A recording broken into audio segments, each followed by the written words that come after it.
పూర్తి చేసి జాతికి అంకితం చేసే అదృష్టం నాకు రావడం ఇది ఒక అదృష్టంగా నేను భావిస్తున్నా. ఈ సందర్భంలో నిన్న నేను ముంబైకి వెళ్ళి డిప్యూటీ సీఎం పవన్ కళ్యాణ్ గారిని కలిసి వచ్చాను. ఆయన భుజానికి ఆపరేషన్ అయింది. ఎందుకంటే ఆయనకు ఫ్యాన్స్ ఎక్కువగా ఉంటారు.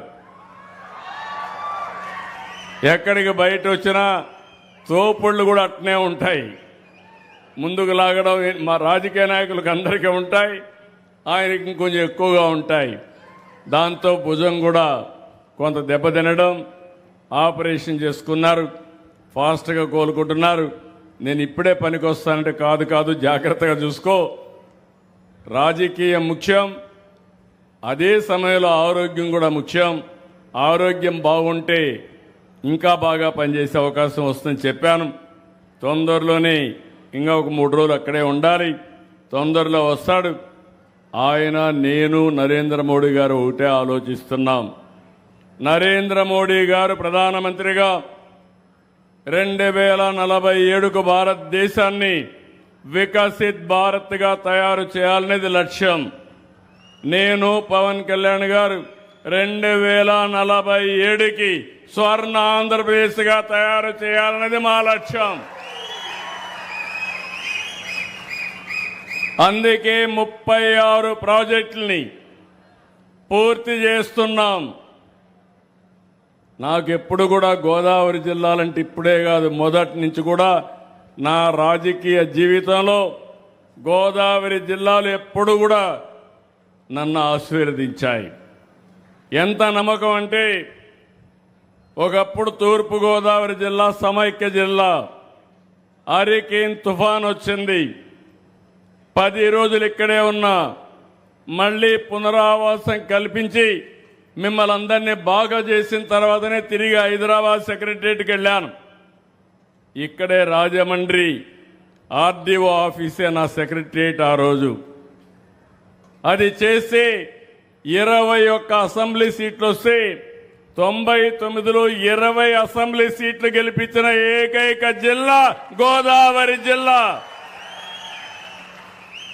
అంటే మంచి చేస్తే మీరు ఎప్పుడు మాతోనే ఉంటారు. ఎమ్మెల్యే మంచి చేస్తే ఎక్కువ ఓట్లేస్తారు. అదే మరి పార్టీ మంచి చేస్తే ఆ పార్టీని ఆశీర్వదిస్తారు. నా ఆలోచన ఒకటి మీరు గుర్తుపెట్టుకోవాలి. విభజన జరిగింది, కొంత నేనే హైదరాబాద్ని, సైబరాబాద్ని అభివృద్ధి చేశాను. ఈరోజు దేశంలో హైయెస్ట్ తలసరి ఆదాయం ఎక్కడంటే తెలంగాణ రాష్ట్రం. దానికి కారణం ఏంటంటే సైబరాబాద్ నగరం. అది నాలెడ్జ్ ఎకానమీకి కేంద్రంగా తయారైంది. అదే సమయంలో విభజన జరిగిన తర్వాత నేను ఎప్పుడు ఆలోచించేవాడిని, నేను చేసిన ఒక నగరం తెలంగాణకి వెళ్ళింది, మంచిది, అక్కడుండే వాళ్ళు బాగుపడ్డారు, ఇక్కడుండే వాళ్ళని కూడా బాగు చేయాలి, వారితో సమానంగా పైకి తేవాలన్నది నా జీవిత ఆశయమని మరొకసారి మీ అందరికీ విజ్ఞప్తి చేస్తున్నా. అందుకే ఎప్పుడు ఆలోచించినా 24 గంటలు అదే ఆలోచిస్తూ ఉంటాను. అందుకే మీరు ఒకసారి చూస్తే గోదావరి జిల్లాలో వరి పంటకు కూడా రాను రాను డిమాండ్ తగ్గిపోయే పరిస్థితి వచ్చింది. దానికి కారణం ఆహారపు అలవాట్లు మారిపోతున్నాయి. కార్బోహైడ్రేట్స్ తినడం లేదు. ప్రతి ఒక్కరూ ఈరోజు ప్రోటీన్ తినే పరిస్థితికి వచ్చారు. ఇక్కడ పండే వరికి, ధాన్యానికి ధర తగ్గే పరిస్థితి వస్తూ ఉంది. మనం పండించిన చేపలకు ధర పెరిగే పరిస్థితి వచ్చింది. కానీ ఈ మధ్య కాలంలో యుద్ధ ప్రభావం వల్ల కొంతవరకు ఇబ్బందులు కూడా వచ్చాయి. నేను ₹1.50కి ప్రతి రైతుకు, అక్వార్ రైతుకు కరెంట్ ఇచ్చానంటే అది వాళ్ళ పైన ఉండే ప్రేమని మరొక్కసారి మీ అందరికీ తెలియజేస్తున్నా.